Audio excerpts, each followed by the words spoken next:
तो आज की ये जो सेशन है ये हम लोग स्पेशली करने जा रहे हैं नए एसोसिएट्स के पॉइंट ऑफ व्यू से। लेकिन जितने भी मेरे पुराने एसोसिएट्स साथी हैं उनके लिए भी ये उतना ही इम्पोर्टेंट है, बिकॉज हालात चेंज हैं, परिस्थितियां चेंज हैं। और मैं अपनी ज़िंदगी में जो अनुभव लिया हूँ वो अनुभव का सार यही है कि जब भी ज़िंदगी में हालात बदलें, वो हालात चाहे बद से बदतर हो रहे हैं या बदतर से बेहतर हो रहे हैं, नए हालातों के हिसाब से नई स्ट्रेटेजी बनानी चाहिए। अगर बद से बदतर हो रहे हैं तो पहले से ज्यादा कहीं हमें हथियारों की जरूरत पड़ेगी, पहले से कहीं ज्यादा अच्छी प्लानिंग की जरूरत पड़ेगी। और अगर बदतर से बेहतर हो रहे हैं तो भी हमें और ज्यादा कॉन्शियस होकर और ज्यादा अच्छी प्लानिंग करनी पड़ेगी, क्योंकि जब समय अच्छा होता है तो आप जितना मैक्सिमम अपना इनपुट डालोगे उतना मल्टीप्लाई होकर आपके रिजल्ट्स आएंगे। लेकिन नॉर्मली देखा यह गया है कि दोनों ही हालातों में जो एवरेज आदमी है वो अपोजिट बिहेवियर करता है। जैसे बुरा वक्त होता है तो वक्त के सहारे अपने आप को छोड़ देता है, और अच्छा वक्त होता है तो इसलिए छोड़ देता है, बोले जब ऐसे ही चल रहा है तो फिर मेहनत क्यों करना है।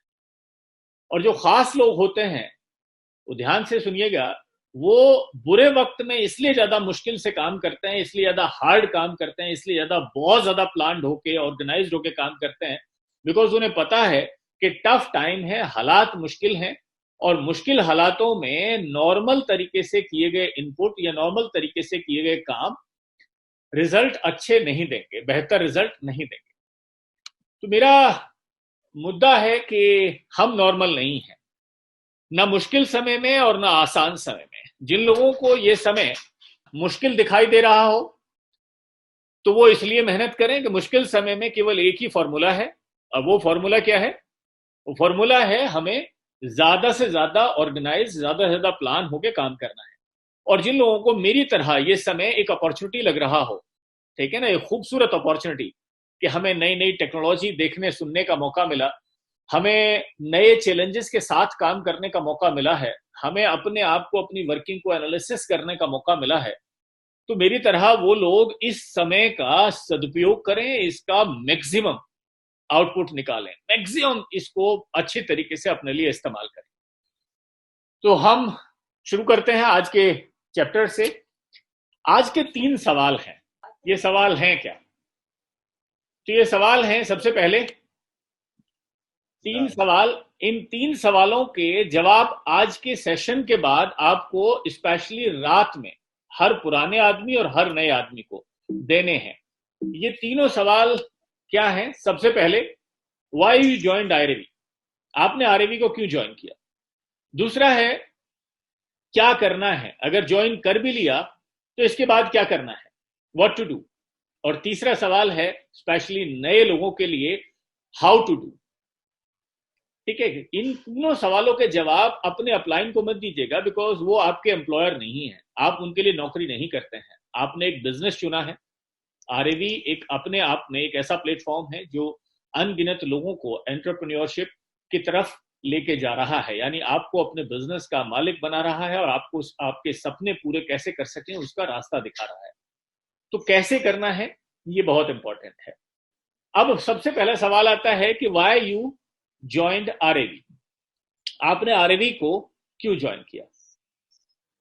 देखिए, इस सवाल का जवाब मैं एक बड़े प्रैक्टिकल जवाब से देना चाहूंगा। कोई भी आदमी काम क्यों करता है, जरा गौर से समझें। और कोई भी आदमी इस दुनिया में कुछ भी काम करता है तो वो क्यों करता है? मेरे अपने जो अनुभव कहते हैं, 2 बेसिक कारण हैं किसी भी आदमी के कोई भी काम करने के, स्पेशली मेहनत करने के। वरना तो फितरती तौर पे इंसान बड़ा निकम्मा टाइप का बनाया है। मैं तो ऐसा ही कि अगर मेरे पास कोई रीजन ना हो काम करने का तो मैं कभी भी मेहनत करना पसंद नहीं करूंगा। तो उनमें से 2 जो मेन कारण हैं वो है, या तो कोई जिंदगी में डर होता है और या कोई सपना होता है, ड्रीम होता है। तो 97% से ज्यादा लोग इस दुनिया में पहले कारण की वजह से काम करते हैं, यानी किसी डर की वजह से काम करते हैं। ठीक है, इसलिए शायद वो दुनिया में ज्यादातर देखा गया है कि जो लोग डर से ड्राइव होते हैं, यानी डर की वजह से काम करते हैं, वो नौकर ही बने रह जाते हैं। अगर मालिक बनते भी हैं तो वो छोटी सी किसी दुकान के मालिक, छोटे से किसी व्यापार के मालिक बनते हैं और वैसे ही पूरी की पूरी जिंदगी गुलामों की तरह ही बिता देते हैं। देखिए, गुलामी या नौकरी केवल आप नौकर रह के ही नहीं करते हैं, या नौकरी देने वाले की ही नौकरी नहीं करते हैं, उसी की गुलामी नहीं करते हैं। आप, अगर आपकी सोच लिमिटेड है, आपके सपने मर चुके हैं, आप ड्रीमर नहीं है, तो यकीन मानिए आप अपने बिजनेस की भी गुलामी ही कर रहे हैं। हाँ, बिजनेस करते हुए अगर आपके ड्रीम जिंदा है, आप अपने बिजनेस को बहुत बड़ी ऊंचाइयों तक पहुंचाना चाहते हैं, तो डेफिनेटली आप जिंदा हैं और आप विशेष लोगों में आने के काबिल हैं। तो मेरा कुल मिला के सभी पुराने और नए लोगों से कहना है, स्पेशली जो नए एसोसिएट्स हों, आज अगर कुछ नए एसोसिएट्स ने ज्वाइन किया हो, कि दूसरे कारण को चुनिए कुछ भी काम करने के लिए। जैसे सवाल था कि वाई यू ज्वाइंड आरएवी, तो आरएवी किसी के दबाव में आपने ज्वाइन किया है, बहुत अच्छी बात है, आपका स्वागत है। और अगर आरएवी आपने ज्वाइन किया है सही कारण की वजह से, कि कुछ ऐसे सपने, कुछ ऐसी जरूरतें, कुछ ऐसी इच्छाएं आपकी अभी बाकी हैं जो जिंदगी में अभी तक आपने हासिल नहीं करी हैं, तो ये कारण बहुत सही कारण है। इन सभी कारणों के, इन ड्रीम्स के आपको लिस्ट बनानी है, ठीक है? इनके सबके लिस्ट बनानी है। इस लिस्ट को आप पेपर पे बनाइए। मेरी ये आप लोगों से दरखास्त है कि इसे आप पेपर पे बनाएं। पेपर पे पूरी ड्रीम्स की लिस्ट बनाएं। इस लिस्ट को आप बिना सोचे समझे, मेरी सब लोगों से सजेशन है, अपील है कि बिना सोचे समझे इस लिस्ट में छोटे से लेके और बहुत बड़े सपने, आपका दिल, आपका दिमाग जितने बड़े सपनों को देखने और कंसीव करने के लिए आपको इजाजत दे, उतने बड़े सपनों की लिस्ट बनाओ। इसमें छोटे से छोटे और बड़े से बड़े, बार बार रिपीट कर रहा हूं, छोटे से छोटे सपने और बड़े से बड़े सपनों की लिस्ट बनाओ। इस लिस्ट को बनाने के बाद आपको उसे सॉर्टिंग करना है। लेकिन पहले थोड़ा सा लिस्ट पे मैं अपना एक एग्जाम्पल देना चाहूंगा। एक जमाना था, आज से लगभग 20-22 साल पहले, बल्कि और भी ज्यादा समय हो गया होगा, शायद 98, अर्ली 98, मैंने इसी तरीके से, जैसे आप सब लोग मेरे साथ जुड़े हैं, इसी तरीके से किसी कंपनी को ज्वाइन किया था। That was a multinational company. मुझे बताया कि भाई तुम सपने देखते हो। मैंने कहा हाँ, सपने देखता हूँ। पूरा करना चाहते हो? हाँ, पूरा करना चाहता हूँ। बोले लिस्ट बनाओ। तो लिस्ट मैंने बनाई, और मुझे जब लिस्ट मैंने बनाई तो मेरी लिस्ट मुश्किल से 4 या 5 सपनों की लिस्ट बनी। तो मेरे एक सीनियर मेरे साथ पर्सनली बैठे और उन्होंने छोटी से छोटी चीज का जब मेरे से पूछा कि विक्रम तुम टाई पहनने के शौकीन हो? मैंने कहा हाँ, मैं ओकेजनली टाई पहनता हूँ, जब किसी विशेष मीटिंग में जाता हूँ तो टाई पहनता हूँ। तो ये टाई कितने की है? उस वक्त मैं एक मिडिल क्लास परिवार से, बल्कि लोअर मिडिल क्लास परिवार से निकला हुआ आदमी था। तो मैंने कहा, उस वक्त वो टाई शायद मैंने 150 रुपए की खरीदी थी। 150 रुपए की टाई है। उन्होंने अपनी टाई दिखाई मुझे। वो टाई मेरी टाई के मुकाबले बहुत रिच लुक दे रही थी, बहुत रिच लुक दे रही थी। मुझे देख के बड़ा अच्छा लगा। बोलते जानते हो ये कितने की है? तो मुझे सुनना अच्छा नहीं लगा, नागवार गुजरा कुछ, क्योंकि मेरी ईगो हर्ट हो रही थी। बोले ये टाई 550 रुपए की है। उस वक्त, जिस वक्त मैं 150 रुपए की टाई पहना करता था, उन्होंने 550 रुपए की टाई अपनी दिखाई। मेरा ड्रीम बना, उसी वक्त मेरा ड्रीम बना कि यार काश मैं भी इतनी महंगी टाई पहन सकूं। ये बात है आज से लगभग 24-25 साल पहले की। तो मैंने एक ड्रीम बनाया कि भाई मुझे टाई पहननी पसंद है, क्यों ना सबसे छोटा ड्रीम ये बनेगा कि 550 रुपए की टाई क्यों ना खरीदी जाए। तो ड्रीम का कोई साइज नहीं होता, ड्रीम का कोई आकार नहीं होता। वो इच्छा जो आप पैसे की कमी या लिमिटेशंस की वजह से पूरा नहीं कर पा रहे हो, हर वो चीज को हासिल करना ड्रीम है। ड्रीम के नाम से ही लोगों को लगता है कि बहुत बड़ी सोच रखना ही ड्रीम है। नहीं, हर उस चीज को हासिल करने की इच्छा रखना जो आज आप अफोर्ड नहीं कर पा रहे हो, किसी भी वजह से आप उसे पूरा नहीं कर पा रहे हो, वो सारी बातें ड्रीम है। जैसे मैंने अच्छी टाई पहननी शुरू की, आज मेरी टाई की कीमत ठीक ठाक होती है, ठीक है ना। जो मेरा ड्रीम था, सपना था, मुझे शौक था पेन खरीदने का, अच्छा पेन मैं यूज करना चाहता था, लेकिन उस वक्त में मैं 1 रुपए का, 2 रुपए का पेन इस्तेमाल करता था। आज मैं लगभग 30,000 रुपए तक का पेन अफोर्ड करता हूं। मेरा शौक है। बहुत छोटी छोटी सी चीजें हैं। आपको एक सच्ची घटना आपको बता रहा हूं। मैं शुरू से एम्बिशियस रहा हूं, तो मेरी एम्बिशंस के चक्कर में कई बार मुझे बहुत मोटे लॉसेस हुए, कई बार कुछ गलत डिसीजंस की वजह से मुझे नुकसान उठाना पड़ा, फाइनेंशियली क्रंच हुआ। एक वक्त की बात है कि मैं दो चीजों का और शौक था, छोटी छोटी दो चीजों का। मुझे अच्छी महंगी वॉच खरीद के पहनने का शौक था, और मुझे मतलब लेडीज को होता है शौक, मुझे भी शौक था ज्वेलरी पहनने का, जिसमें मैं जो ब्रेसलेट है ब्रेसलेट पहनता था, मोटी सी चेन पहनता था, रिंग्स थी मेरे पास कई तरह की। तो बुरा वक्त आया और वो सब चीजें, महंगी वॉचेस, महंगी रिंग्स वगैरह, मेरा मेरा तो छोड़िए, मेरी घरवाली, मेरी मिसेस, मेरी बेटर हाफ, उन तक की भी ज्वेलरी पहले मुझे गिरवी रखनी पड़ी बिजनेस को उठाने के लिए, बिजनेस में आगे बढ़ने के लिए। और जब मैं उसको नहीं छुड़ा पाया तो उन्हें बेचना पड़ा, मुझे खत्म करना पड़ा। वो झटका मेरी लाइफ में बहुत बड़ा झटका था। जब थोड़ा सा मैं रिकवर हुआ साल 6 महीने के संघर्ष के बाद, तो मेरी मिसेज ने, मेरी मैम साहब ने, बेटर हाफ ने मुझे कहा कि आओ चलो कुछ खरीद के लाते हैं। तो मैंने उनको खरीद के घड़ियां भी दिलवाई, मैंने उन्हें ज्वेलरी भी दिलवाई, जो भी मैं दिलवा सका उस समय। लेकिन मैंने उस मुश्किल समय पे एक कसम खाई कि अब अगर ज्वेलरी लूंगा तो मुझे, उस टाइम मिडिल क्लास आदमी था, तो उस टाइम रिंग पहनने का शौक था, जो शादियों में बड़ी बड़ी रिंग पहनते हैं, वैसी वाली रिंग पहनने का शौक था, गोल्ड की रिंग। तो मैंने उस टाइम जब मैंने बेचा था गोल्ड, तो मैंने कसम खाई कि मैं अब जब रिंग पहनूंगा तो डायमंड की, वो भी सॉलिटेयर सिंगल डायमंड की रिंग पहनूंगा। तो आज मेरी रिंग, केवल एक सिंगल रिंग पहनता हूं। सपना पूरा हुआ, देखो सपने। उसके बाद मैं एक कसम खाई कि भाई अब घड़ी अगर पहनूंगा तो राडो पहनूंगा। तो मैंने लिखा, यार मैं घड़ी तब तक नहीं पहनूंगा जब तक मैं राडो अफोर्ड ना करूं। आज मैं राडो पहनता हूं। आज से 20 साल पहले जब मैं एक सेल्स का बंदा हुआ करता था, मेरा संघर्ष चल रहा था, तो मैंने एक सपना देखा था, गाड़ियों का शौक रहा है। मैंने एक सपना देखा कि काश मैं भी, मेरे एक अपलाइन डायमंड, एक बहुत सीनियर लीडर हुआ करते थे अमेरिका से, तो उन्होंने अपना एक लाइफ स्टाइल का वीडियो मुझे भेजा था। उसमें वो लंबी सी बेहतरीन ब्लैक कलर की मर्सिडीज ई क्लास वो मेंटेन कर रहे थे। तो मेरा ड्रीम बना, यार मुझे अगर गाड़ी खरीदनी है तो मर्सिडीज खरीदूंगा। तो मैंने यहाँ इस कंपनी को जब स्टार्ट किया, बहुत लंबे समय तक मैंने कोई नई गाड़ी नहीं खरीदी।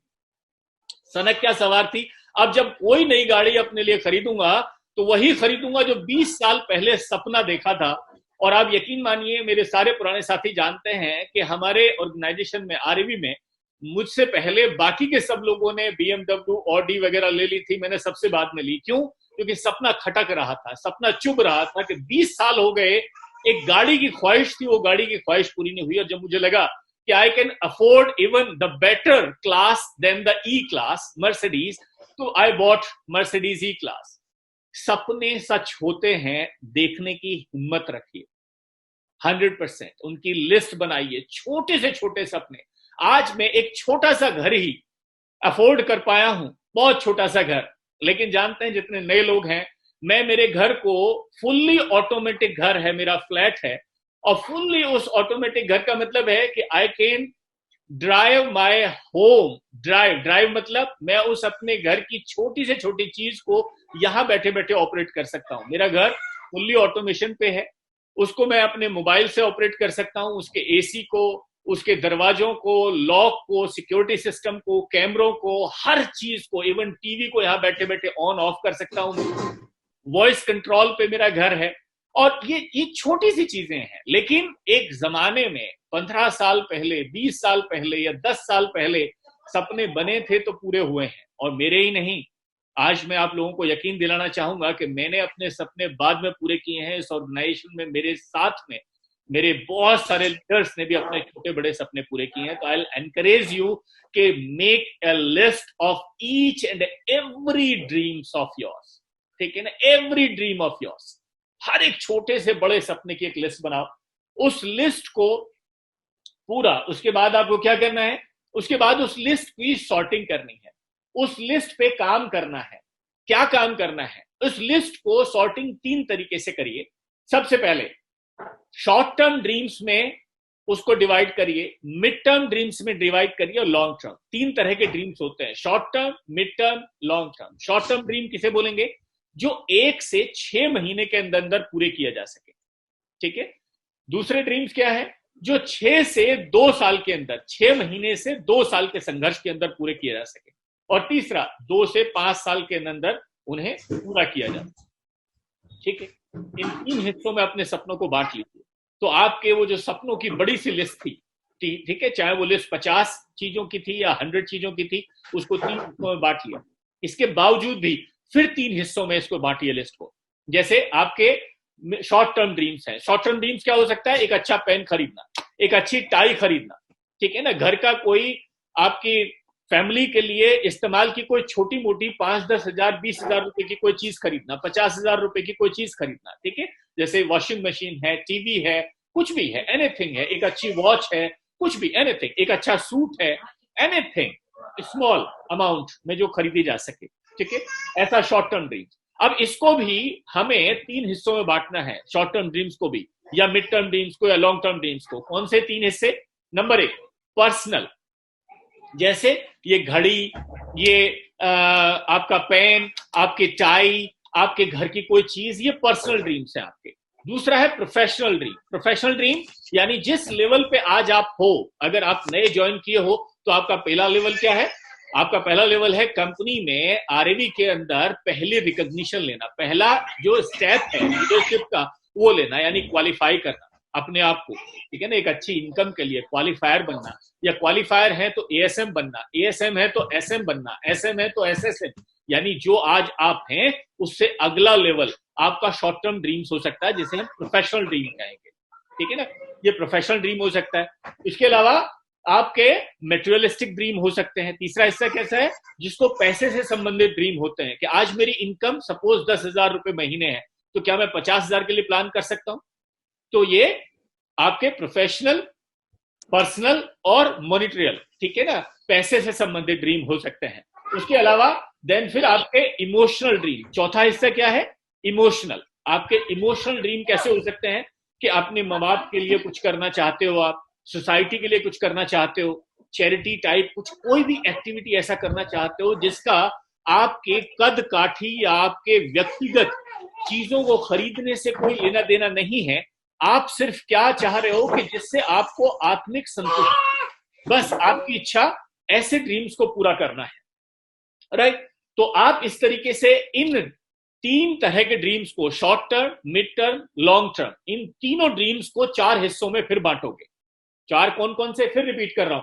पर्सनल ड्रीम्स, मॉनिटरियल ड्रीम्स, ठीक है ना, पैसे से रिलेटेड, कि कितने रुपए महीने या कितने रुपए साल आप कमाना चाहते हो। जैसे हमारे यहाँ एक लीडर हैं जो साल का 1.5 से 2 करोड़ रुपया महीना कमाते हैं, तरुण कुमार जी। अब उनका मैंने टारगेट जो सजेस्ट किया है कि इसको आप बढ़ा के कम से कम 4.5 से 5.5 करोड़ यानी 50 लाख रुपए महीने तक लेके जाओ। तो आप अगर शुरुआत में हैं, तो आपकी इनकम अगर सपोज 0 है, तो क्या पहला इस महीने 10,000 रुपए का पे आउट आप उठा सकते हैं? आप यहां से शुरुआत कर सकते हैं। अगर आपकी 10 से 50,000 के बीच की इनकम है, तो क्या आप लाख रुपए के लिए टारगेट कर सकते हैं? लाख रुपए की इनकम है तो मिड टर्म हो जाएगी लाख से 2 लाख पे आना, 1.5 से 2 लाख, या 2 लाख के एवरेज है आपका, तो क्या आप 5 लाख रुपए की इनकम पे आना चाहते हैं?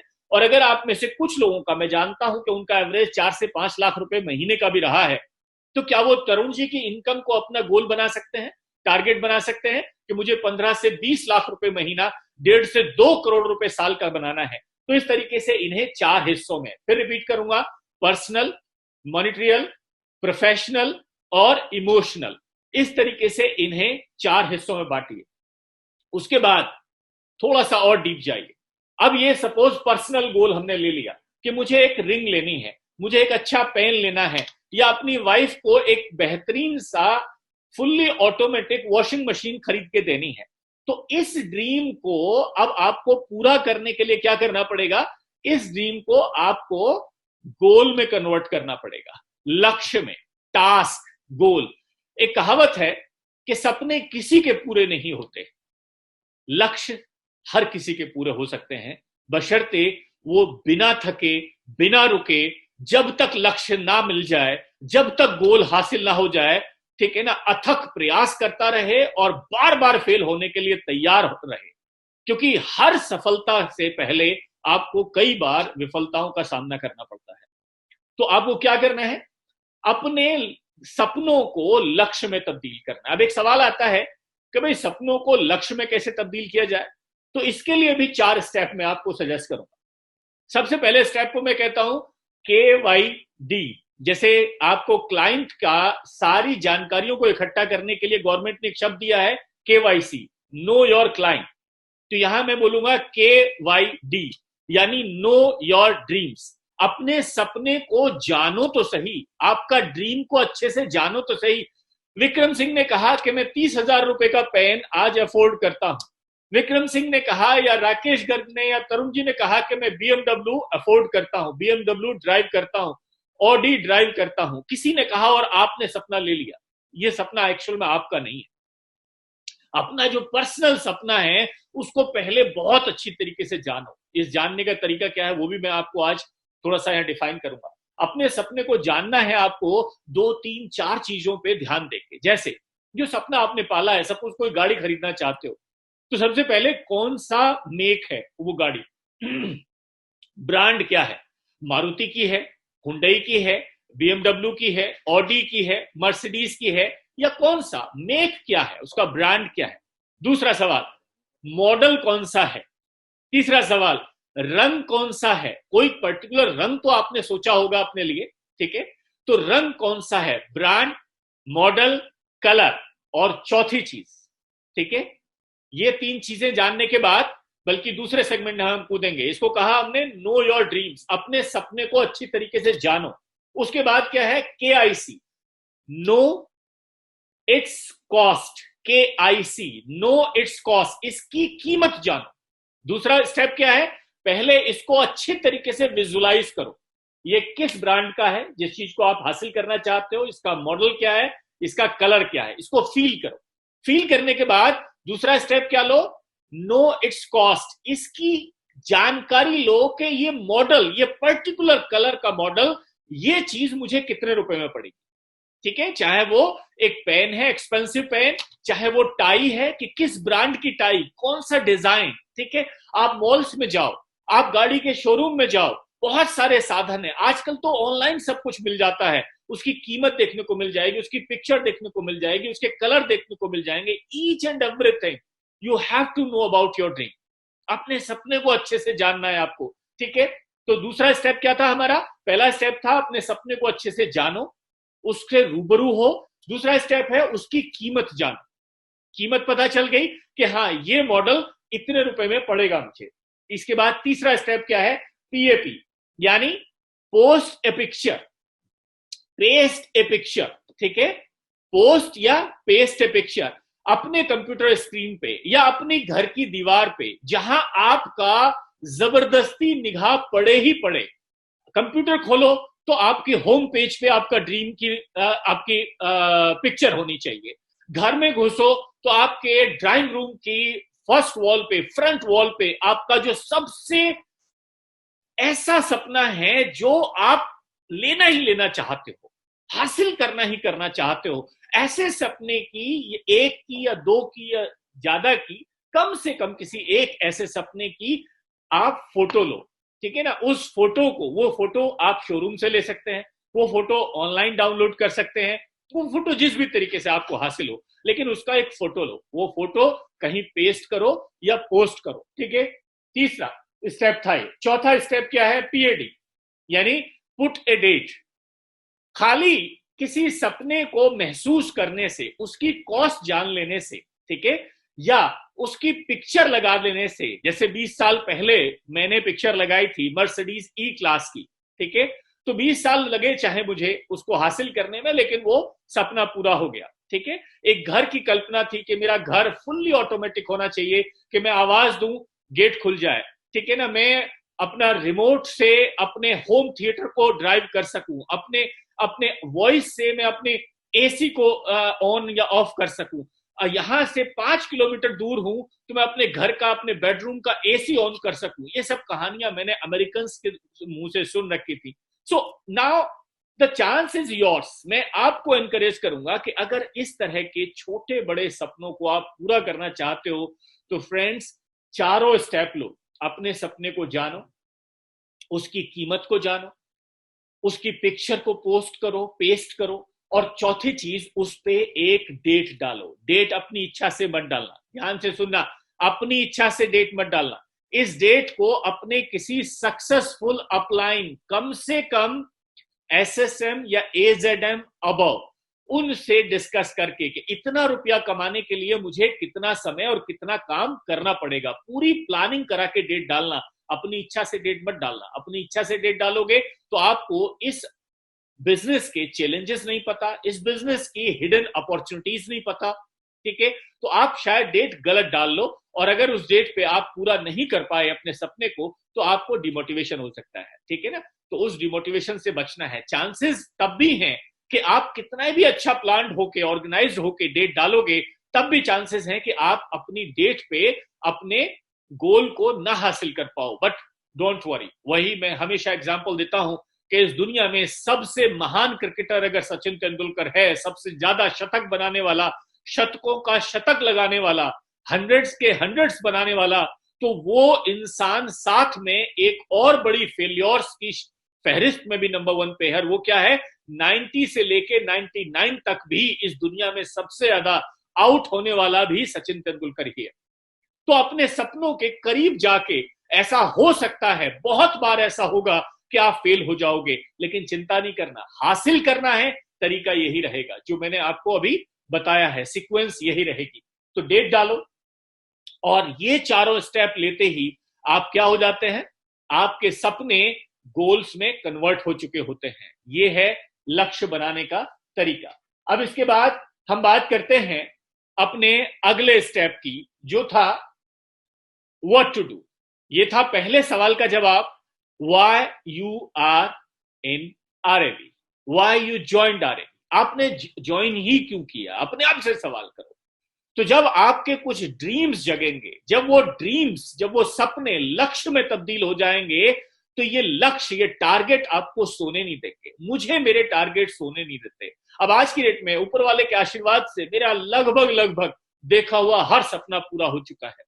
मेरा सपना था एक अच्छा घर, मैं एंजॉय कर रहा हूं। मेरा सपना था एक अच्छी लाइफ स्टाइल, मैं एंजॉय कर रहा हूं। मेरा सपना था एक अच्छी गाड़ी, मैं एंजॉय कर रहा हूं। मेरा जो भी छोटा बड़ा सपना था मैंने देख लिया। अब मैंने अगले बड़े सपने देखने शुरू किए हैं, पर्सनल भी, प्रोफेशनल भी।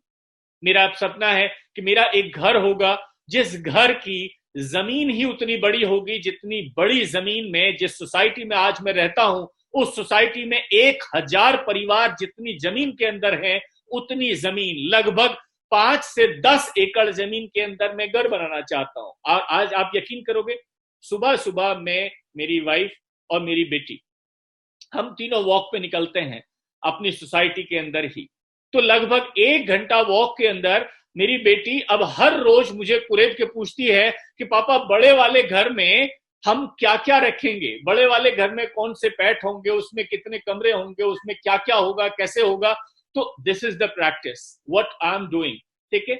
ऐसे ही मेरा प्रोफेशनल ड्रीम, बहुत सारे प्रोफेशनल ड्रीम पूरे हुए हैं। मेरे सपना था कि एक जमाने में मैंने देखा था कि मेरी कंपनी का 1 करोड़ से ऊपर का टर्नओवर होना चाहिए। आज मेरे लीडर्स ये ड्रीम को देखते हैं और उसे पूरा करते हैं। 1 करोड़ नहीं, 3-3, 4-4 करोड़ रुपए तक की टर्नओवर को, 4 करोड़ रुपए मंथली टर्नओवर को भी मेरे लीडर्स ने अचीव किया है, राइट? तो मेरे वो सब सपने पूरे हुए। और इसके पीछे कारण क्या था? इसके पीछे कारण था कि मैंने उन सपनों को वही प्रोग्रेस दी, वही प्रोसेस दिया जो मैंने आपको अभी सजेस्ट किया है। मेरे लीडर्स ने भी वही सब कुछ किया होगा। मैं पूरी तरीके से इस बात के लिए 100% कॉन्फिडेंट हूं। हम बात कर रहे थे कि हमने अपना पहला जो पार्ट था कि व्हाई आई जॉइंड आरएवी, ये पूरा किया। मेरे सपने हैं आज, मैं पूरा करना चाहता हूं। तो नेक्स्ट सवाल था what to do. What to do के जवाब में 2 ही केवल इसके आंसर है। पहला आंसर आप पूरा कर चुके हो, वो क्या है? 2 काम करने हैं। व्हाट टू डू, क्या करना है आपको? पहला, आरएवी ज्वाइन करना है। तो नए एसोसिएट की ट्रेनिंग है, ये गेस्ट नहीं है इसमें। तो आप पहला काम तो कर चुके हो कि आपने अपने सपनों को पूरा करने के लिए एक डिसीजन लिया, आरएवी को ज्वाइन किया। अब अगला डिसीजन क्या लेना है? अगला स्टेप क्या लेना है? What to do. Next step is कि अपने आप को प्लग इन कर दो दो चीजों से। पहला, जितनी भी आरएवी की official workshop, official open meet जैसे हर संडे को हम लोग ऑर्गेनाइज कर रहे हैं आपके सीनियर लीडर्स की मदद से, या ट्रेनिंग्स होती हैं, उनके साथ अपने आप को प्लग इन कर लो, अपडेट रखो अपने अप्लायंस के थ्रू, कंपनी के ऑफिशियल ब्रॉडकास्ट ग्रुप पे रह के, ठीक है ना, अपडेट रखो। और दूसरा काम करो, अपने आप को प्लग इन करो अपनी सक्सेसफुल अपलाइन से। सक्सेसफुल कौन सी अपलाइन होती है? वो जो प्रॉफिटेबल है, वो नहीं जो पुरानी है। पुरानी अपलाइन अगर वो प्रॉफिटेबल नहीं है तो आप उनको डीएडिफाई कभी मत करो, उनकी बेइज्जती करने का आपको हक नहीं है, क्योंकि वो भी बहुत बड़ी बात है कि कोई स्टेबल है इस प्लेटफॉर्म पे, लेकिन फॉलो करो सक्सेसफुल अपलाइन को, जो प्रॉफिटेबल अपलाइन है। तो आपकी बहुत सारी अपलाइंस होंगी कंपनी तक, उनमें से जो सक्सेसफुल अपलाइन है उसको फॉलो करो। फॉलो कैसे करना है, उनके साथ प्लग इन कैसे करना है? वो जो सक्सेसफुल अपलाइन है वो भी कंपनी की तरह अपने इवेंट्स रख रहे होंगे, अपनी ट्रेनिंग्स रख रहे होंगे, ठीक है ना, चाहे कंपनी के साथ मिलके या इंडिपेंडेंट केवल अपने ग्रुप के लिए। तो उनके साथ प्लग इन करो, मेंटली एंड प्रोफेशनली उनके साथ प्लग इन करो। इस तरीके से दो काम ये आपको करने हैं, व्हाट टू डू, यानी अपने सपनों को पूरा करने के लिए आरएवी ज्वाइन करना, और उसके बाद अपने आप को सिस्टम में प्लग इन करना, ठीक है, कंपनी और अपने सक्सेसफुल प्रॉफिटेबल अप्लायंस को, ठीक है, प्लग इन करना। तीसरा और सबसे इंपॉर्टेंट जो सवाल था कि ये तो समझ में आ गया, मैंने सपने भी बना लिए, अपने लक्ष्य भी निर्धारित कर लिए, मुझे ये पता चल गया कि मुझे करना क्या है, मैं कंपनी भी ज्वाइन कर चुका हूं, आरएवी को ज्वाइन कर चुका हूं, मैं अपने अप्लायंस के भी टच में हूं, कंपनी के टच में हूं, इंटरेक्शन मेरा लगातार बना हुआ है, लेकिन कैसे करना है, हाउ टू डू, करना कैसे है? इसका सीधा सा जवाब है फॉलो द बेसिक्स। क्या करना है आपको, कैसे करना है? Follow the basics. जिस तरह के बिजनेस में आप हो, इसे टीम बिल्डिंग कहा जाता है, इसे नेटवर्क बनाना कहा जाता है, कुछ लोग इसे नेटवर्क मार्केटिंग के से भी नाम से जानते हैं। मार्केटिंग मुझे एक बहुत छोटा सा शब्द लगता है।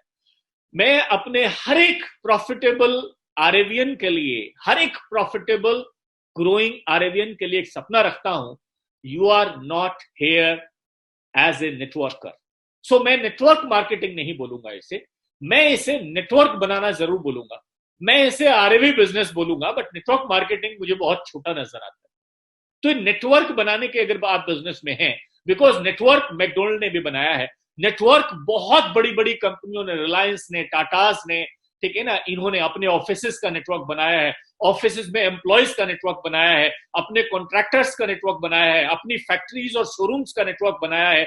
नेटवर्क बड़े बड़े लोगों ने बनाया है, चाहे वो ट्रेडिशनली काम कर रहे हो या हमारी तरह एक सॉफ्टवेयर के अंडर में आके आपने लोगों के रूप में अपने शोरूम्स एक्सपेंड कर रहे हो। जैसे आपकी टीम का हर एक्टिव आदमी आपका एक शोरूम है, आपकी एक फैक्ट्री है, आपका एक आउटलेट है, बिल्कुल उसी तरह जैसे मैकडॉनल्ड्स के आउटलेट्स, राइट? तो मैं इसे बोलूंगा आरएवी बिजनेस या नेटवर्क बिल्डिंग, टीम बिल्डिंग। तो अगर आप टीम बिल्डिंग के बिजनेस में हैं तो आपको क्या करना है? टीम बिल्डिंग के बिजनेस में नेटवर्क बनाने के लिए 4 बेसिक्स हमने आज से 20-25 साल पहले सीखे थे, और मैं उनमें कुछ भी तोड़े मरोड़े बगैर मैं उन चारों का आपको जिक्र करना चाहूंगा, उन चारों बेसिक्स का। उन चारों बेसिक्स में क्या है? सबसे पहला, मेकिंग ए लिस्ट, दूसरा कॉलिंग प्रोस्पेक्ट्स, तीसरा शेयरिंग द प्रोजेक्ट, और चौथा फॉलो। एक एक करके हम बेसिक्स पे आते हैं। चारों बेसिक्स, लिस्ट बनाना, मेकिंग लिस्ट। तो अब एक एक बेसिक, 4 बेसिक्स हैं, लिस्ट बनाना, कॉलिंग करना, शेयर करना अपने प्रोजेक्ट को, और फॉलो अप। इसमें से एक एक को हम बारी बारी से लेते हैं। सबसे पहले हम लेते हैं लिस्ट बनाने को, ठीक है? तो लिस्ट आपको किस तरीके से बनानी है?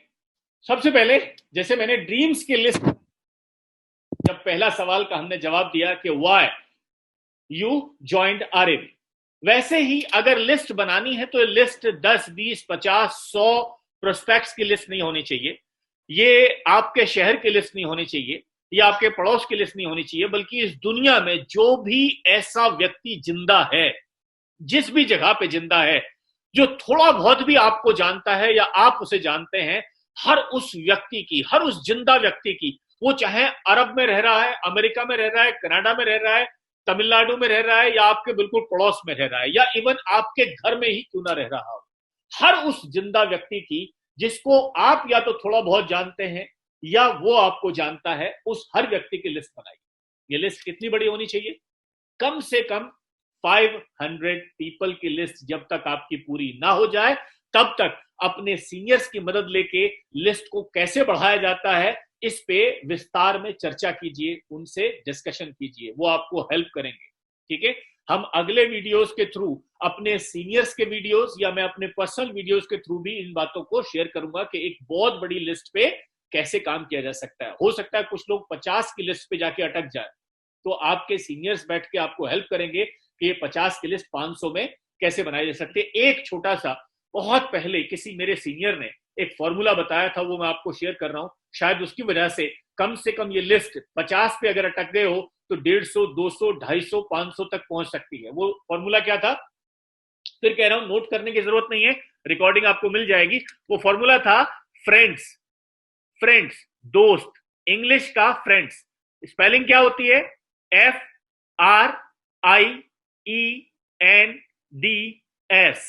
फ्रेंड्स। एक कॉपी में लिख लो, एक पेज पे फ्रेंड्स, ऐसे वर्टिकल में फ्रेंड्स लिख लो। अब फ्रेंड्स का पहला एफ देखो, फ्रेंड्स का एफ स्टैंड्स फॉर फैमिली और फ्रेंड्स। तो सबसे पहले फैमिली के जितने लोग हैं उन सबको लिस्ट में शामिल करो। फैमिली में आपके माता पिता हो सकते हैं, आपके चाचा ताए हो सकते हैं, आपके भाई हो सकते हैं, आपके कजन्स हो सकते हैं, जो भी आपकी फैमिली में है उन सबको लिस्ट में शामिल करो। अब उसके बाद friends, family friends, F for family friends, जितने दोस्त हैं आपके सबको उस लिस्ट में डालो। उसके बाद आया आर, आर मीन्स रिलेटिव्स, जितने रिलेटिव्स हैं, दूर के, पास के, नजदीक के। एक किसी ने बड़े मजाक में कहा था कि अगर रिलेटिव्स की लिस्ट बनाने को जाएंगे तो पूरी दुनिया आ जाएगी। क्यों? क्योंकि हर साले का साला है, उसका भी साला है, उसका भी साला है, हर जीजा का जीजा है, जीजा का जीजा है, ऐसे करके हर कजन का कोई कजन है, हर कजन का कोई कजन है। तो डायरेक्ट या इनडायरेक्ट जितने रिलेटिव्स हैं, आप अपना दिमाग लगा के, अपने मम्मी पापा की हेल्प लेके, अपने बच्चों की हेल्प लेके, अपने भाई बहनों की हेल्प लेके, अपने क्लोज फैमिली मेंबर्स की हेल्प लेके आप रिलेटिव्स की एक बहुत बड़ी सी लिस्ट बना सकते हो। शायद यही तरीके होते हैं जब किसी परिवार में कोई शादी ब्याह या कोई बड़ा फंक्शन होता है तो हम लोग 500, 700, 1000 लोगों की लिस्ट बना लेते हैं। वो सारी लिस्ट हमें याद नहीं होती, बल्कि हम अपने फैमिली के लोगों के साथ बैठ के उस लिस्ट को विस्तार देते हैं। अब एक सवाल है कि हम एक छोटे से फंक्शन के लिए, या चलो बड़ा फंक्शन मान लिया हमने, किसी की शादी भी है, एक शादी में जिसमें लाखों करोड़ों रुपए खर्च करना है, उस खर्चे के लिए हम 500, 1000 लोगों की लिस्ट मुहैया कर लेते हैं। लेकिन जहां जिंदगी में सैकड़ों नहीं, लाखों नहीं, करोड़ों और अरबों रुपए कमाए जा सकते हैं, उस सिस्टम को बिल्ड करने के लिए, उस बिजनेस को बिल्ड करने के लिए हमारी लिस्ट कभी कभी 20 या 50 पे ही दम तोड़ देती है। तो थोड़ा सा गौर करिए, थोड़ा सा समझिए इस बात को कि कहीं ना कहीं हम अपने आप को रिजर्व कर लिए हैं, कहीं ना कहीं हमने ही अपनी लिमिट बना ली है। जब हमारे को स्वार्थ समझ में आता है कि अब हमारा कोई रिश्तेदार चूक ना जाए, जो हमें बुराई ना दे दे, तो बुराई से डरने के लिए तो हम उसका नाम लिख लेते हैं, लेकिन धन्यवाद लेने के लिए उसका नाम हम भूल जाते हैं। अब यकीन मानिए, आपका कोई रिश्तेदार अगर आपकी मदद से इस ऑर्गेनाइजेशन में आके, इस सिस्टम में प्लग इन करके अगर लाखों करोड़ों कमा गया, तो जिंदगी भर आपको थैंक यू बोलेगा। ये सोचते हुए लिस्ट को बनाइए। तो एक बड़ी सी लिस्ट बनाइए 500 लोगों की, ठीक है। उसके बाद क्या करना है आपको? नेक्स्ट स्टेप है उस लिस्ट को भी सॉर्टिंग करना है, छांटना है, जैसे हमने ड्रीम लिस्ट को छांटा था। अब ये कैसे छांटना है? इसको भी आप सॉर्टिंग करेंगे, छांटेंगे। किस तरीके से इसको छांटेंगे आप? सबसे पहले 3 तरीके की लिस्ट में। नंबर 1, सपोज 500 लोगों की लिस्ट है या 1000 लोगों की लिस्ट है, तो इसमें से कौन कौन लोग हैं जो एंड यूजर हो सकते हैं, एंड यूजर्स की लिस्ट। दूसरा, इन्वेस्टर्स की लिस्ट। और तीसरा, वर्कर्स की लिस्ट। ठीक है, काम करने वाले, इन्वेस्टमेंट करने वाले और एंड यूजर। अब इनमें तीनों में फर्क आपको समझ में आ गया हो। एंड यूजर, जिसे घर अपने लिए चाहिए, अपने बच्चों के लिए चाहिए, एंड यूजर कहलाएगा। जिसे होटल में अपने लिए हॉलीडेज चाहिए, ठीक है ना, अपने परिवार को एंजॉय कराना चाहता है, वो एंड यूजर कहलाएगा। ठीक है, तो इस तरीके से किसी भी हमारे प्रोडक्ट, सर्विसेज, प्लॉट, विला या कोई भी हमारी जो प्रोडक्ट और सर्विसेज या प्रोजेक्ट है, उसका कोई भी प्रोडक्ट, सर्विस या प्रॉपर्टी अपने लिए चाहिए तो वो एंड यूजर कहलाएगा। एक दूसरा कैटेगरी हमने बताया इन्वेस्टर्स, कि जिनको प्रोडक्ट से या सर्विस से कोई लेना देना नहीं, जिन्हें विला या प्रॉपर्टी से भी कोई लेना देना नहीं है, वो इंटरेस्टेड हैं कि उनका कुछ पैसा उनके घर में या उनके बैंक में पड़ा है और जिसपे उतना भी इंटरेस्ट नहीं मिल रहा कि वो महंगाई को भी बीट कर सके। आप अच्छी तरीके से जानते हैं बहुत सारे लोगों के पास इतना सारा पैसा है कि जिसपे मात्र 4 से 6% साल का वो कमाते हैं, और जबकि महंगाई 6 से 8% की दर से बढ़ जाती है। तो 10 साल बाद देखेंगे तो उनका पैसा अगर 1 करोड़ था तो वो 1 करोड़ की जगह 90 लाख रह जाएगा, 80 लाख रह जाएगा। तो ऐसी बहुत सारी लॉबी आपको आपके समाज में मिलेगी, इन्वेस्टर्स की कैटेगरी।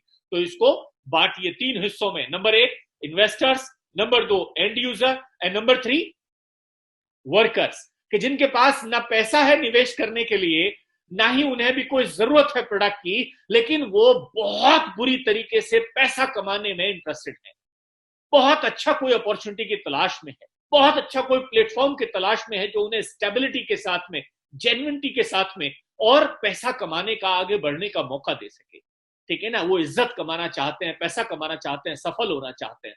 तो ऐसे करके 3 हिस्सों में लिस्ट बांटिए। उसके बाद आपको क्या करना है, इन 3 लिस्टों को भी 3 हिस्सों में बांटना है। ध्यान से सुनिए, इन 3 लिस्टों को भी 3 हिस्सों में बांटना है, हर लिस्ट को 3 हिस्सों में बांटना है। जैसे पहले एंड यूजर, तो एंड यूजर में भी आपके 3 तरह के लोग हो सकते हैं। नंबर 1 जी फॉर ग्रीन, जो इमीडिएट खरीदने वाले लोग हो सकते हैं। दूसरा है येलो, यानी लेटर, अभी तुरंत तो नहीं खरीदेंगे, थोड़ा सा टाइम ले सकते हैं ये, ठीक है ना। और तीसरा है ऑरेंज, रेड तो नहीं बोलूंगा मैं क्योंकि रेड अच्छा कलर नहीं माना जाता है बिजनेस के लिए। ऑरेंज यानी उनकी बत्ती कभी भी जल सकती है, वेट एंड वॉच वाले हैं।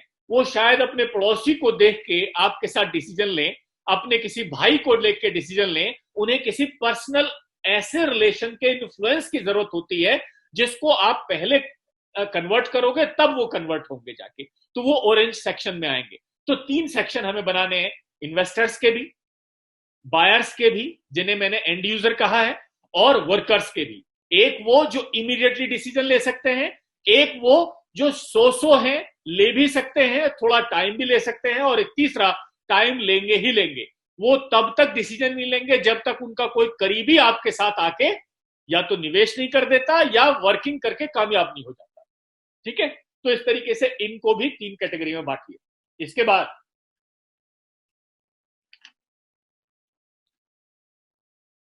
अब बात आती है हाउ टू डू में ही पहला था हमारा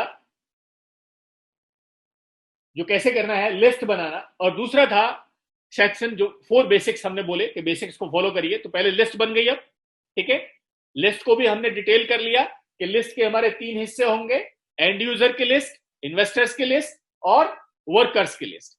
इसको भी हमने 3 हिस्सों में बांट लिया, इमीडिएटली अप्रोच जिनको करना है, थोड़ा सा बाद में जिन्हें करना है, और बिल्कुल जिनके लिए फिर कोई रेफरेंस हमारे हाथ में आ जाए उनको तीसरे लेवल पे हम रखेंगे, यानी 3rd लेवल की लिस्ट। इस तरीके से लिस्ट बनाने के बाद अब आपको दूसरा काम क्या करना है, कॉलिंग दीज प्रोस्पेक्ट, यानी ये जो लिस्ट बनाई है इसको कॉल करना है, और इनको कॉलिंग भी उसी सीरीज में करना है जो सीरीज अभी लिस्ट की बनी है।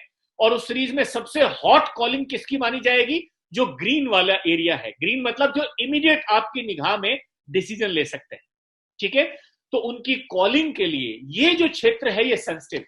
देखिए जो 4 बेसिक्स हैं इसमें 2 बेसिक्स बहुत सेंसिटिव है, उसमें आपको केवल इस सेशन से काम नहीं चलेगा, बल्कि इस सेशन के बाद में भी कई सेशन अटेंड करने पड़ेंगे या उन सेशन से रिलेटेड, ठीक है ना, आपको वीडियो, ऑडियो या अपने सीनियर्स के साथ बैठ के काउंसलिंग करनी पड़ेगी। और उनमें से एक सेक्शन यही है जो मैं अब बात करने जा रहा हूं, कॉलिंग। कॉलिंग करना एक अपने आप में आर्ट है। जिस तरीके से आज अमिताभ बच्चन और बहुत सारे ऐसे बड़े बड़े सुपरस्टार्स, उनके नाम से फिल्में बिक जाती हैं, उसी तरीके से सेल्स की दुनिया भी है। सेल्स की दुनिया शक्ल पे नहीं चलती, सेल्स की दुनिया पिचिंग पे चलती है। जिसको पिचिंग करनी आती है, जिसको कॉलिंग करनी आती है, कॉन्फिडेंस के साथ में, शब्दों का चुनाव जिसके पास अच्छा है, भाषा नहीं, आप गुजराती में बात करो, आप अवधी में बात करो, आप हिंदी में बात करो, आप अंग्रेजी में बात करो या आप भोजपुरी में बात करो, इंपॉर्टेंट नहीं है आपकी भाषा देहाती है या अर्बन है, पढ़े लिखों वाली है, ये इंपॉर्टेंट नहीं है। इंपॉर्टेंट है कि आपकी पिचिंग कितनी कॉन्फिडेंट है और कितनी सटीक है। जब आप कॉल कर रहे हो तो वो कॉलिंग कितनी एकदम परफेक्ट है, उसकी प्रैक्टिस करनी बहुत जरूरी है, जो मैं इस सेशन में नहीं ले पाऊंगा। हम नेक्स्ट सेशन में इसकी बात करेंगे, लेकिन मैं पहले बता रहा हूं कि ये बहुत सेंसिटिव एरिया है, तो आपको कॉलिंग करना है। सबसे पहले कॉलिंग किसको करना है? जो बहुत इंपॉर्टेंट है आपके लिए, वो चाहे आपके रिलेटिव हो, चाहे आपके नेबर्स हो, चाहे आपके कुछ भी हो। फ्रेंड्स में हम केवल रिलेटिव्स पे आए थे, F family, friends, R relatives, then क्या है आई इंस्टीट्यूशंस, जिन भी इंस्टीट्यूशंस में आप पढ़े हो, ठीक है ना, उनके पुराने साथियों को लिखो। देन ई मतलब एम्प्लॉय, एम्प्लॉयर, आपका जो एम्प्लॉयर कौन है और आपके साथ एम्प्लॉय कौन है। N neighbours, D doctors, dentist, professional, और एस स्ट्रेंजर्स। ये भी आपको आपके सीनियर सिखा सकते हैं कि स्ट्रेंजर लिस्ट पे किस तरीके से काम किया जाता है, ठीक है। अगले सेशंस में हम लोग इस पे भी चर्चा करेंगे। तो वो कुछ कॉम्प्लिकेटेड चीजें हैं, लेकिन आपको जानना आज के सेशन में जरूरी है कि आपको क्या क्या सीखना पड़ेगा। और जितने भी आज लोग मुझे सुन रहे हैं, सीखने से कभी मत कतराना। जो आदमी मरते दम तक सीखता रहता है वही इस दुनिया को लीड करता है। सीखने के तरीके दो होते हैं, पहला चोट खाओ और सीखो, जिसे सबक कहते हैं, और दूसरा स्मार्ट लोगों का तरीका होता है कि अगर आपके आसपास कर कुछ सफल लोग आपको सिखाने में इंटरेस्टेड हैं तो उनका भी थैंक यू करिए और गॉड को भी थैंक यू बोलिए कि थैंक्स गॉड, मुझे कुछ लोग अपना ज्ञान शेयर करने वाले मिले। तो ये जो विद्या है, ये जो प्लेटफॉर्म है आरएवी का, इस प्लेटफॉर्म पे आपके सीनियर्स में से ही बहुत सारे सीनियर्स इतने जबरदस्त एजुकेशन और इतने जबरदस्त सक्सेसफुल एक्सपीरियंस लेके हमारे साथ खड़े हुए हैं कि आप उनका पूरा फायदा उठा सकते हैं। ये सब चीजें सीखने के लिए कि लिस्ट कैसे बनानी है, लोगों को इनवाइट कैसे करना है, यानी कॉलिंग कैसे करना है। तो दूसरा इंपॉर्टेंट जो काम था वो था कॉलिंग। कॉलिंग करना है, आपको कॉल करना सीखना है। और ये कॉल कितनी होनी चाहिए? ये अगर एक फुल टाइमर है तो डेली की कम से कम 8 से 10 लोगों को कॉलिंग आपको जरूर करना है डेली के लिए। अब वो आपके सीनियर्स बताएंगे कि आप 8 से 10 कॉल डेली की संडे की मीटिंग के लिए कर रहे हो। पार्ट टाइमर हो तो कम से कम 1 से 2 कॉल करो, फुल टाइमर हो तो 8 से 10 कॉल करो। अगर हम 8 से 10 कॉल कर रहे हैं, एवरेज लगा लेते हैं, चलिए 5 call per day, full timers की 10 और पार्ट टाइमर्स की 1 से 2, एवरेज आ गई 5 कॉल। 5 कॉल अगर पर डे हम करें, 5 लोगों को रोज, नए 5 लोगों को जो अभी आरएवी ज्वाइन नहीं किए हैं, अगर उन 5 लोगों को हम रोज कॉल करें, ठीक है, तो 500 की लिस्ट कितने दिनों में कंज्यूम हो जाएगी? 100 डेज में आपकी 500 की लिस्ट कंज्यूम हो जाएगी। आप चिंता न करें, आपके सीनियर्स बताएंगे कि उस 500 से 5000 की लिस्ट पर कैसे पहुंचा जाता है, ठीक है। तो ये बात का विषय है। तो हम क्या करें, रोज के 5 लोगों को आप अप्रोच करें तो एक हफ्ते में कितने हो गए? 35। अब 35 के 35 लोग आपके बुलावे पे ना किसी मीटिंग में आएंगे, ना किसी साइड पे आपके साथ विजिट करने के लिए जाएंगे। ध्यान रखिएगा, ये कॉलिंग किस चीज के लिए करनी है? हमें ये कॉलिंग 2 ही चीजों के लिए करनी है नए लोगों को। पहला, अगर आपके अपलाइन सक्सेसफुल, प्रॉफिटेबल आपके अपलाइन अपने सिस्टम से रिलेटेड या कंपनी के ऑफिशियल किसी ओपन ट्रेनिंग या ओपन मीटिंग में आपके नए गेस्ट को इनवाइट करने का अगर वो रिकमेंडेशन दे रहे हैं, तो या तो उसके लिए आपको इनवाइट करना है, कॉलिंग करना है, और या जब हालात नॉर्मल हो और आप अपने गेस्ट को, अगर वो रियल एस्टेट से संबंधित, बड़े इन्वेस्टमेंट से संबंधित आपका गेस्ट है, प्रोस्पेक्ट है, तो आपको कॉलिंग करनी है साइड विजिट कंफर्मेशन के लिए कि आप उनके साथ कब साइड विजिट किया जा सकते हैं। तो 2 ही चीजों के लिए कॉलिंग करेंगे आप, हमारे आज के जो भी बिजनेस है उसके पूरे पैकेज को देखते हुए। पहला, रियल एस्टेट का अगर वो इन्वेस्टर है या रियल एस्टेट का बायर है तो साइड विजिट के लिए कॉलिंग करेंगे आप, और दूसरा, आप किसी संडे जैसी बड़ी ओपन मीटिंग के लिए। तो हम बात कर रहे थे कॉलिंग की, तो आपको इस तरीके से कॉलिंग अपनी करनी है। जो सबसे पहले कॉलिंग करनी है वो ग्रीन लोगों की कॉलिंग करनी है, यानी जो सबसे ज्यादा इंपॉर्टेंट है, जो इमीडिएटली डिसीजन ले सकते हैं, उनकी कॉलिंग करनी है। जितने भी फर्स्ट टाइम इस मीटिंग को लोग सुन रहे हैं और बिल्कुल इनिशिएटिव स्टेज में है, एकदम शुरुआती स्टेज में है, वो ध्यान रखिएगा। हमने 3 तरह के लोग आपको रिकमेंड किए थे, एंड यूजर, इन्वेस्टर्स और वर्कर्स। एक और मेरी आज रिकमेंडेशन है आप सभी लोगों को, ध्यान से सुनिएगा।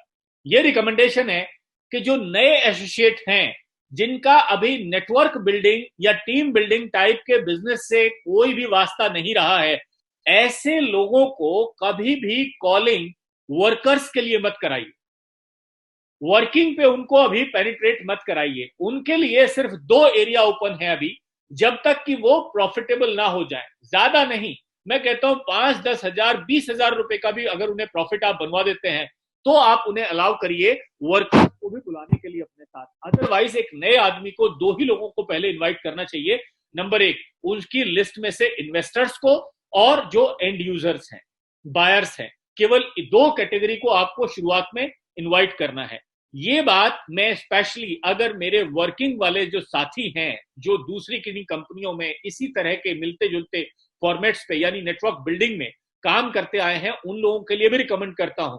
लेकिन शायद उनके साथ में अपनी एक पुरानी एक्सपीरियंस चला आता है, जिसकी वजह से वो पेशेंस नहीं रख पाते और वो पहले दिन से वर्कर्स पे काम करना शुरू कर देते हैं, जिसका खामियाजा ये भुगतना पड़ता है कि वर्कर जो पुराने अनुभव लेके आता है, नंबर 1 नुकसान ये होता है कि उन अनुभवों को यहाँ अप्लाई करता है जबकि यहाँ सिस्टम डिफरेंट है, फेलियर हो जाता है। और दूसरा, वर्कर के पास अगर पुराने जगह पे कुछ फेलियर्स मिली हैं तो फाइनेंशियल क्रंच भी होती है 90% केसेस में, तो वो पैसा नहीं लगाता। इससे क्या होता है कि एक आदमी ऐसा आया जिसको केवल वर्किंग करके पैसा कमाना है, उसके पास निवेश करने के लिए पैसा नहीं है, और वो अगर वर्कर पे ही फोकस करता चला जाता है तो जरूरतमंद लोगों को इकट्ठा करते चले जाते हैं, लेकिन निवेश नाम की चीज या वॉल्यूम नाम की चीज मिसिंग हो जाती है बिजनेस से, जिससे आपको बहुत लंबा समय लग सकता है सफल होने में।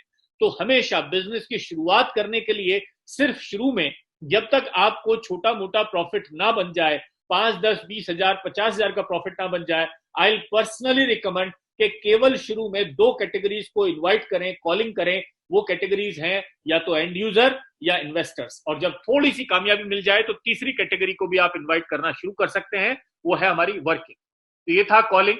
और अब फॉलो अप जो हमारा तीसरे नंबर पे आता है, शेयरिंग द प्रोजेक्ट।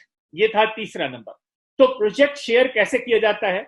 आज हमारा जिस सिनेरियो में हमारा पूरा आरएवी का पैकेज है, उसमें हम लगभग 3 तरह के कामों में आज की डेट में इन्वॉल्व हैं। सबसे पहला हमारा पेरेंटल काम है रियल एस्टेट, ठीक है। तो रियल एस्टेट में हमें क्या करना होता है, हमें किस बात के लिए इनवाइट करना है, हमें प्रोजेक्ट शेयर करने के लिए। तो यहां प्रोजेक्ट शेयरिंग कैसे होती है रियल एस्टेट में? साइट विजिट करा के। तो यहां साइट विजिट के लिए आपको तैयार रहना है, राइट। और अगर हम बात कर रहे हैं टाइम शेयरिंग की, यानी इयॉन क्लब की या क्लब फ्रीडम की, तो वहां कोई साइट नहीं है, वहां कोई शोरूम नहीं है, ये वर्चुअल सॉल्यूशंस हैं।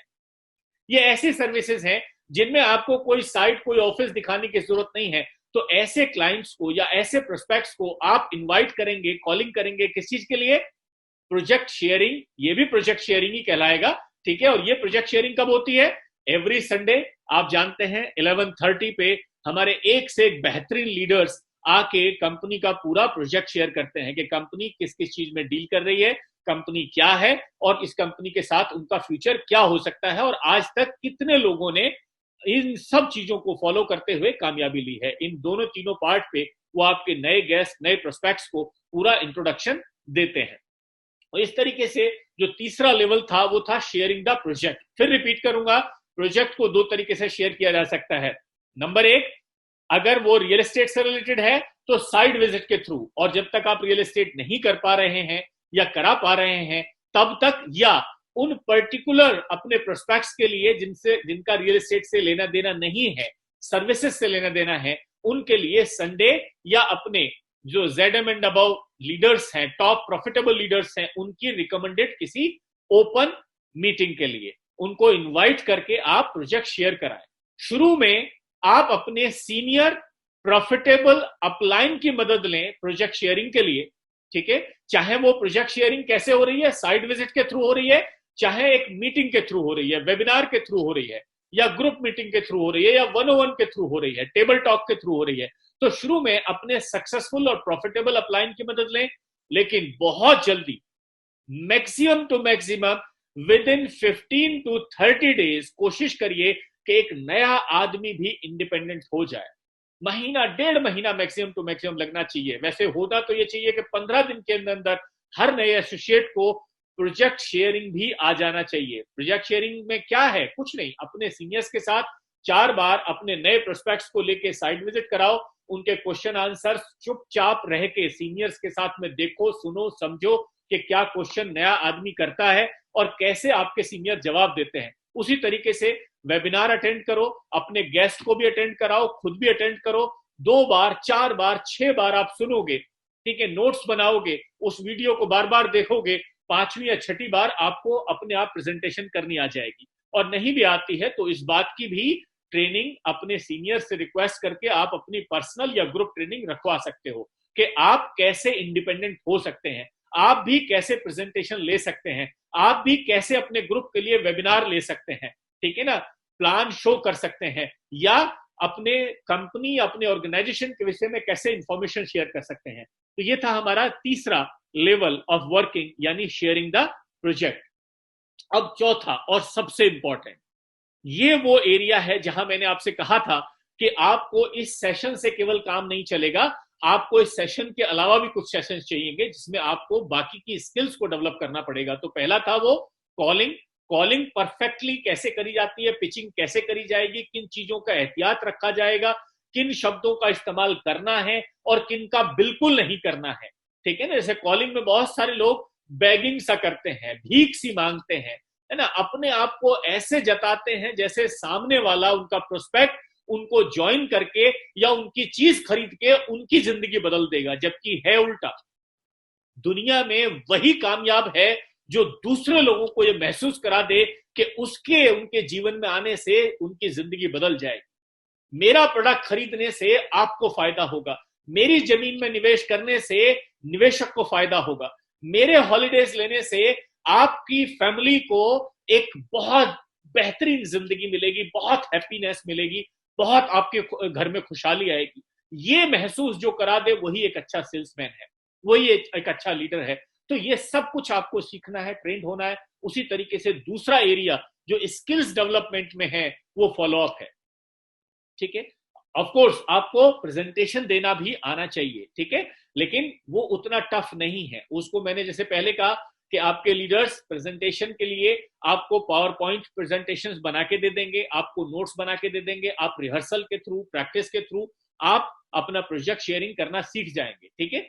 एक बड़ी पुरानी कहावत है, करत करत अभ्यास के जड़ मत हो सुजान, यानी जो जड़ बुद्धि भी होता है, जो कम बुद्धिमान भी होता है, जो कम पढ़ा लिखा लोग भी आदमी होते हैं, वो भी जब सीनियर लोगों के साथ 2 बार, 4 बार, 10 बार, 20 बार, 50 बार अपने नए प्रोस्पेक्ट्स के साथ बैठते हैं, बातें सुनते हैं, समझते हैं, ध्यान लगाते हैं, अच्छे से उनको गुनते हैं, तो उन्हें भी प्रैक्टिस हो जाती है। एक अनपढ़ आदमी भी बहुत अच्छी प्रेजेंटेशन अपने काम के विषय में कर सकता है, ठीक है। और आप सब तो मुझे लगता है कि पढ़े लिखे हैं ही और समझदार तो कम से कम हैं ही, क्योंकि आपके अपने सपने हैं, बहुत बड़े सपने हैं जिनको आप पूरा करना चाहते हैं। तो पूरा सपने वही करेंगे जो सीखेंगे, समझेंगे और उसे अप्लाई करेंगे। तो लास्ट हमारा है फॉलोअप। अब आपने क्या किया, आपने एक बड़ी सी लिस्ट बनाई, उस लिस्ट को सॉर्टिंग किया, उनमें जो सबसे इंपॉर्टेंट लोग थे उनको कॉलिंग किया। कॉलिंग किस चीज के लिए किया? या तो साइट विजिट कराने के लिए किया, या अपने अपलाइन या ऑफिशियल रिकमेंडेशन से किसी वेबिनार के लिए आपने, या किसी ओपन मीटिंग के लिए आपने कॉलिंग किया। इसके बाद क्या हुआ, आपने कॉलिंग किया किस बात के लिए? प्रोजेक्ट शेयरिंग के लिए। तो प्रोजेक्ट शेयर हुआ, या तो आपने प्रोजेक्ट शेयर किया या आपके किसी सीनियर ने प्रोजेक्ट शेयर किया, ठीक है। प्रोजेक्ट शेयर करने के बाद अब सबसे इंपॉर्टेंट पहलू आता है कि आपको फॉलो अप करना है। खाली किसी को बता देना भर कि हम क्या कर रहे हैं, कैसे कर रहे हैं, आरएबी क्या है, हमारे प्रोजेक्ट्स क्या हैं, हमारे सर्विसेज क्या हैं, उनकी क्या कॉस्ट है, वगैरह वगैरह, ये सब बता देने से डिसीजन नहीं होता। अगर आप में से कुछ लोग अपने फैमिली यानी अपने घर की लेडीज के साथ कभी शॉपिंग के लिए गए हों, और स्पेशली शॉपिंग गए हों किसी बजाज के यहाँ या किसी कपड़े वाले के यहाँ, गारमेंट्स वाले के यहाँ, तो आप ध्यान से जरा सुनिएगा, देखिएगा या याद करिएगा किस तरीके से होता है। या किसी ज्वेलर के यहाँ गए हो, ठीक है ना, वहां पे किस तरीके से वो लेडीज को कन्विंस करने की कोशिश करते हैं, कैसे प्रेजेंटेशंस होती हैं, वहां से बहुत कुछ आप फॉलो अप करना सीख जाएंगे, ठीक है ना। तो वो क्या करते हैं, पहले वो धीरे धीरे धीरे धीरे करके आप ही से छोटी मोटी चीजें दिखा दिखा के आपके इंटरेस्ट को, ठीक है ना, आपके ही मुंह से निकलवाते हैं कि आपको चाहिए क्या, आप किस कलर में इंटरेस्टेड हो, आप कितने बजट में इंटरेस्टेड हो, सब कुछ आप ही से सवाल कर करके, और छोटा मोटा अपना सबसे बेस्ट आइटम वो कभी आपके सामने नहीं रखते, ठीक है ना। उसी तरीके से आपको फॉलोअप में भी उतनी ही एहतियात बरतनी है जितना अपने प्रोजेक्ट शेयरिंग में या कॉलिंग में बरतनी है, बल्कि उससे भी कहीं ज्यादा बरतनी है। जैसे फॉलोअप करने में आपको 4-5 चीजें ध्यान रखनी है। सबसे पहले, आपका जो प्रोजेक्ट शेयर हुआ है, उस प्रोजेक्ट शेयर में आप ये कॉन्फिडेंस लेके चलो, चाहे वो प्रेजेंटेशन किसी ने भी की है, आपके अपलाइन लीडर हो या दूसरे ग्रुप के लीडर हो, कितनी भी अच्छी प्रेजेंटेशन रही है और कितनी भी खराब प्रेजेंटेशन रही है, एक तो दिमाग में ये बांध लीजिए कि जो आप जबान से बोलोगे पूरे विश्वास के साथ, आपके गेस्ट को वैसा ही लगा होगा। अगर आपको लगता है कि आपकी मीटिंग, आपकी प्रेजेंटेशन, आपका वेबिनार, आपकी साइट विजिट खराब थी, तो आपके गेस्ट को खराब ही लगी। अगर आपको लगता है कि ये फैंटास्टिक साइट विजिट थी, ये एक फैबुलस प्रेजेंटेशन थी, ये एक जबरदस्त प्रेजेंटेशन थी जो किसी की भी जिंदगी बदल सकती है, अगर आप ये महसूस करके और अपने फॉलोअप पे जाते हैं या अपने फॉलोअप, किसी भी प्रोस्पेक्ट का फॉलोअप करते हैं, बेशक चाहे वो जूम पे ही कर रहे हो, ठीक है ना, बट मन में ये रखें कि इन्होंने जो मीटिंग देखी है, इन्होंने जो हमारी बातें सुनी है, ये इनकी जिंदगी बदल देने के लिए काफी है। ये सोच के जब आप फॉलोअप करते हो तो ये कॉन्फिडेंस आपकी बातों में झलकेगा, और यही कॉन्फिडेंस के साथ आपको फॉलोअप में क्या क्या एहतियात बरतनी है, उनसे सवाल करने हैं। जैसे कुछ पॉजिटिव, नेगेटिव सवाल मत करिए, कभी ये मत पूछिएगा फॉलोअप में कि आपको हमारी प्रेजेंटेशन कैसी लगी, हमारी साइट कैसी लगी। हमेशा पॉजिटिव उनसे क्वेश्चंस करिए कि सर आपने जो हमारी मीटिंग अटेंड करी है उसमें क्या अच्छा लगा, सबसे बेहतरीन आपको क्या पिच किया, ठीक है ना।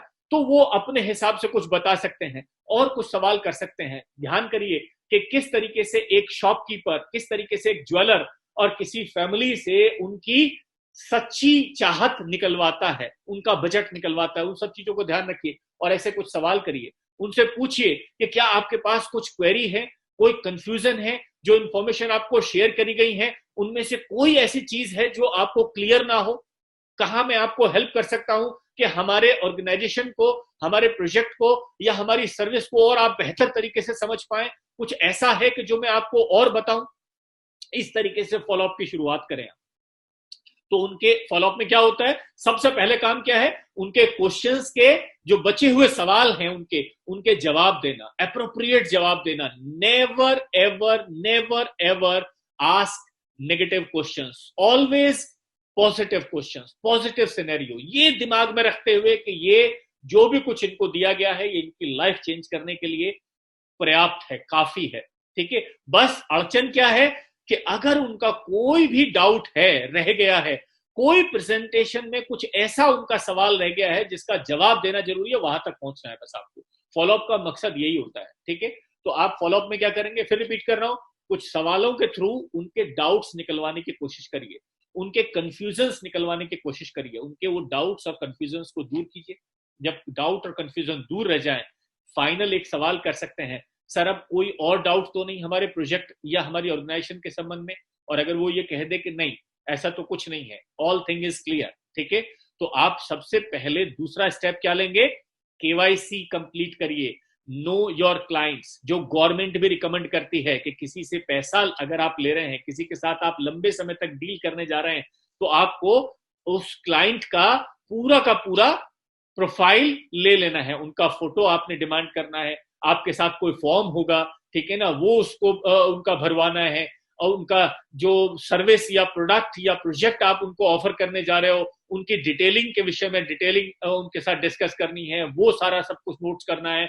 उनके केवाईसी में उनके एड्रेस प्रूफ, आईडी प्रूफ वगैरह ये लेने हैं। और फाइनली क्या करना है, केवाईसी कंप्लीट करने के बाद finally ask the payments.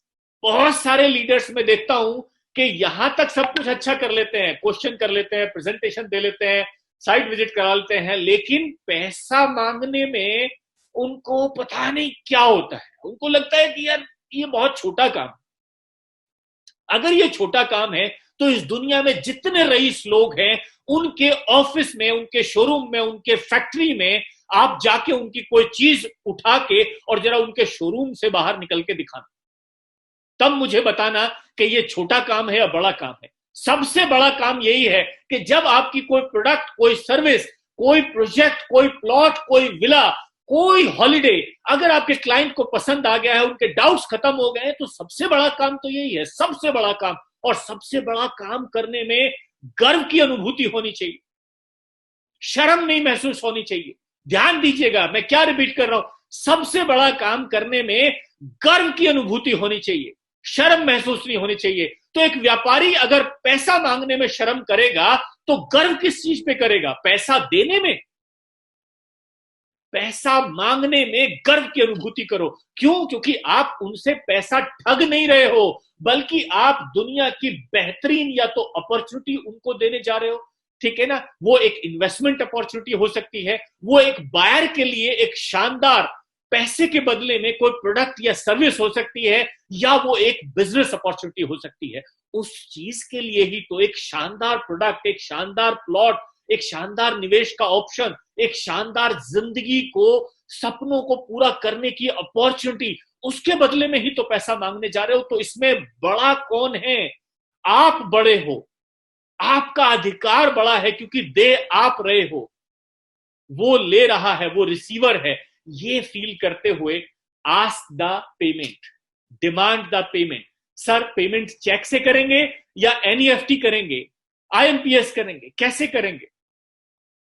Confidently पूछिए, चेक से करेंगे या ट्रांसफर करेंगे, कैसे करेंगे? यही दो सवाल, तीसरा कोई सवाल नहीं। चेक से करेंगे या ट्रांसफर करेंगे, कैसे करेंगे फिर? ठीक है, अगर दो के अलावा उनके पास कैश होगा तो वो अपने आप तीसरा देंगे। आप मत पूछो, आप सिर्फ दो ही सवाल पूछो। पेमेंट सर कैसे करेंगे? चेक काटेंगे या बैंक ट्रांसफर करेंगे? ठीक है, तीसरा चौथा वो अपने आप ढूंढ लेंगे। राइट, दो सवाल करो, ask the payment. This was the full and final. अब ये चार जो चीजें मैंने आपको बताई हैं, इन चार चीजों के बाद में क्या होता है, इन दोबारा से हम वहीं आएंगे, शेयरिंग पे आएंगे। इसको जरा, इस स्लाइड को आप देखिए गौर से, जरा इस स्लाइड को देखिए। ये स्लाइड क्या कहती है? चार बेसिक्स बताती है आपको। लिस्ट बनाना, उस लिस्ट को छांट के जो सबसे हॉट क्लाइंट या इन्वेस्टर्स हैं या आपके पोटेंशियल वर्कर हैं, फ्यूचर पोटेंशियल वर्कर हैं, उनको कॉल करना। ठीक है ना? वो अभी जुड़े नहीं है तो हमारे प्रोस्पेक्ट हैं, उनको कॉल करना। और तीसरा क्या है? वो आपका तीसरा जो है वो है प्रोजेक्ट को शेयर करना। खुद करें या अपने सीनियर के थ्रू कराएं, या कंपनी के या अपने जो सीनियर अपलाइन है उनके वेबिनार्स में लेके कराएं। ठीक है। और चौथा क्या है? फॉलोअप। फॉलोअप में हम कहां एंड किए थे? Ask the payments. पेमेंट्स मांगी, पेमेंट्स को कंपनी के अंदर डिपॉजिट किया, उनका एक्टिवेशन कराया, उनके प्रोडक्ट सर्विसेज अश्योर कराई, और उसके बाद क्या आ गया? फिर यही बोला चौथा, जब वो सिस्टम में प्लग इन हो गए तो उनकी भी लिस्ट बनवाई, उनकी भी कॉलिंग के लिए उनको एनकरेज किया, उनके भी जो क्लाइंट्स हैं उनका भी प्रोजेक्ट शेयर किया उनको, और उनका भी फॉलोअप किया, उनका क्लोजिंग किया। अब थर्ड लेवल पे क्या है? वही जो फॉलोअप जहां क्लोज हुआ है उनकी लिस्ट बनवाई। And this is the cycle of success. So this was the training for new associates. अब फाइनल, नए एसोसिएट्स के लिए ट्रेनिंग खत्म हो चुकी है। ठीक है। So wish you all the best for today session. I hope के जितने नए लोग एसोसिएट होंगे उनको भी कुछ ना कुछ मिला होगा। ये चारों बेसिक्स को फॉलो करें, और अगर कोई भी कंफ्यूजन है तो अपने AZM या ZM अबाउट जो भी अप्लायंस हैं जो आपके लिए इजीली अवेलेबल हैं, उनसे काउंसलिंग भी कर सकते हैं इन विषयों पे भी, और इनसे अलग भी कोई समस्याएं आपके साथ आ रहे हैं। So I wish you all the best. 6 महीने we should be much more bigger. Thank you, all the best.